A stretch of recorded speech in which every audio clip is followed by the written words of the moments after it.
Alors, beaucoup d'astrologues s'imaginent que un certain nombre de situations exigent deux planètes, au moins. Parce qu'ils voient qu'il y a des forces contradictoires, et que parce qu'il y a des forces contradictoires, il faut bien qu'il y ait deux énergies différentes.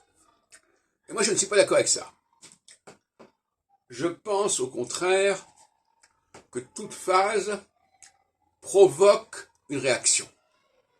Et donc, ce n'est pas la peine de chercher un processus inverse qui correspondrait à un facteur astronomique inverse.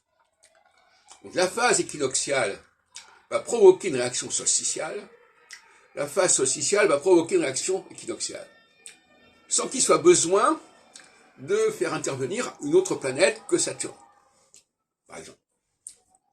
De la même façon, mais ça je fais ça en parenthèse, que quand il y a des changements de phase, c'est pas la peine d'aller chercher Uranus pour vous dire, ah ben oui, alors il y a un changement, donc c'est Uranus. Non, là, le changement de phase est lui-même uranien en quelque sorte, il n'y a pas besoin d'une planète pour ça. Là aussi, il y a une sorte de mauvaise raison d'utiliser une autre planète, parce qu'évidemment, comme on a beaucoup de planètes sous la main, il faut bien les utiliser de manière ou d'une autre, c'est ça le cercle vicieux. Donc, la phase équinoxiale dans laquelle nous sommes actuellement, elle provoque des réactions solsticiales.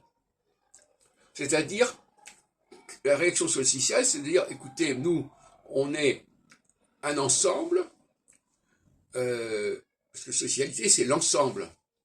On est un ensemble, assez hétéroclite, hétérogène, si on veut, mais enfin, on est quand même un ensemble, et donc on n'aime pas que l'on dise, on va s'occuper de tel et tel groupe. Parce que s'occuper de tel ou tel groupe, c'est une approche équinoxiale, quelque part. Et c'est ce qui se passe, là, actuellement, on dit, ah oui, mais on va s'occuper des retraites des gens qui sont comme ceci, comme cela, etc. Ça plaît pas en phase, pour les gens qui sont solsticiaux, la phase équinoxiale les choque. Et inversement, pour les gens qui sont équinoxiaux, le fait de dire que l'on ne tient pas compte des questions sexuelles, des questions raciales, c'est choquant aussi. Parce que c'est un déni de réalité, quelque part.